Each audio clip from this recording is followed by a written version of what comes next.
Welcome back to Crypto Mix Guy. Jerry here with an update for you. Do me a favor, friends. Smash that like button, hit subscribe, and comment down below.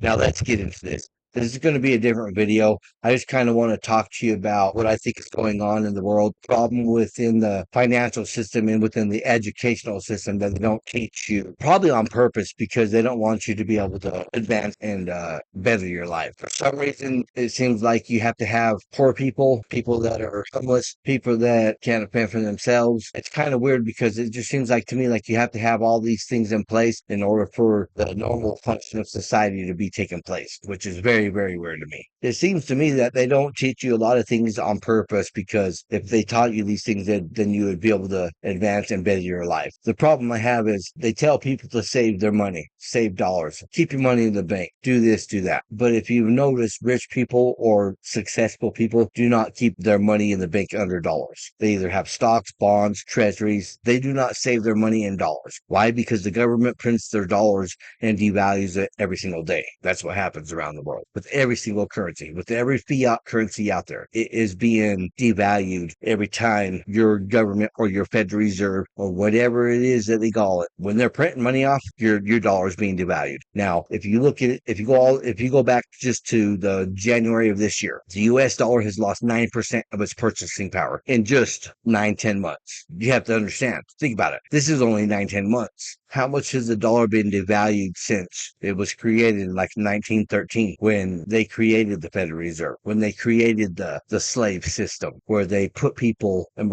enforced people to pay taxes? You didn't get a choice, and they want to call it a refund. A refund is when you buy something, you purchase something, and then you're not satisfied with the purchase and you take it back, and then you get a refund. Tax return is not no refund. They're just basically saying, oh, we took too much from you, so we're going to go ahead and give it back. If you made more money, you ain't getting shit back. You're not getting nothing back. That's the whole thing here. Think about it. There's like 32 million people on food stamps. Think about that. 32 million people on food stamps. And 59% of them are newcomers, we'll say, because I can't say the real words. The whole point of this video is to make people aware that the wealthy and the rich, they do not save their money in dollars. They buy gold, they buy silver, they buy stocks, they buy bonds, they buy real estate, they buy derivatives. They do not hold their money in dollars. Why? Because dollars are devaluated every damn single day. And in the public education system, they don't teach you this. They don't say nothing about this. You'd be lucky if you get taught science, math, English, geography, history, and you don't get indoctrinated with some type of transgender bullshit. The crazy thing is I grew up in a Republican state, and just from the social upbringing, from the school that I went to and the community that I grew up with, I believed my family was Democrat. But you want to know what I found out like 40 years into my life?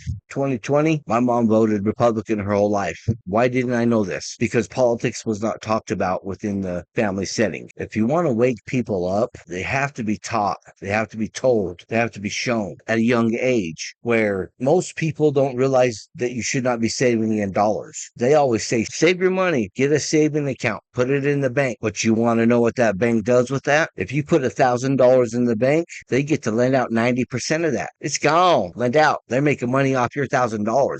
Yeah, you might be able to spend it, but how are they able to lend out 90% of something they never even had? It wasn't theirs. It was yours in the very beginning. Think about that. The fractional banking reserve system. That's why they're so scared of cryptocurrency and stable coins. That's the whole reason why Nixon took us off the gold standard. You can't print money out of thin air if it's backed by gold, if it's backed by silver, if it's backed by anything. If something's backed by something and something's showing this value that we're backing it, you can't just print shit out of thin air. Once Nixon took us off that gold standard, if you look at the debt calendar, probably from that point forward, you'll see one thing that's in common. It just got worse and worse and worse. And what's even crazier, if you go back to like 2009, I'm gonna get some receipts real fast. Let me get back. Hold on. So think about this. In 2008, the national debt was 10.3 trillion. 10 trillion. Do you want to know what it is 15 years later? 37 trillion and counting. If we go back farther, you're going to see that it grew very, very slow. They started printing money like no other. Once, well, you guessed it, Obama. That's my American rant. I'm sorry, but I'm telling you guys, I'm America first 100%. I am tired of the world thinking that America is their damn piggy bank. I'm sick of it. All we do is pay taxes out the ass, and it all started after World War II when we thought we owed the world something. Well, we've been given to the world for many, many years now, many, many decades after World War II. I say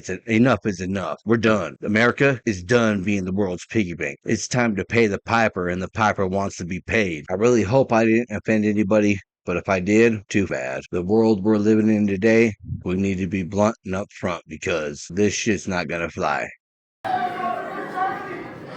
We can do that. Let's do that. Actually, Charlie Kirk was murdered, was assassinated for using his right to freedom of speech. He paid the ultimate price. And it happened right before I left for tour, so it kind of scared me. Yeah. Y'all bring it up. Let's do it. Charlie, Charlie. Charlie, Charlie, Charlie, Charlie, Charlie, Charlie,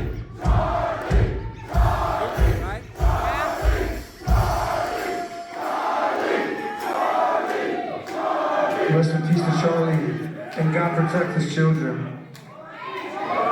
For me, for these boys behind me, my good friend Ken Kong and my friend Jeff, they happen to be my drummer and my DJ. On the count of three, with all your might, with all your chest. On the count of three, please make some noise. 1, 2, 3!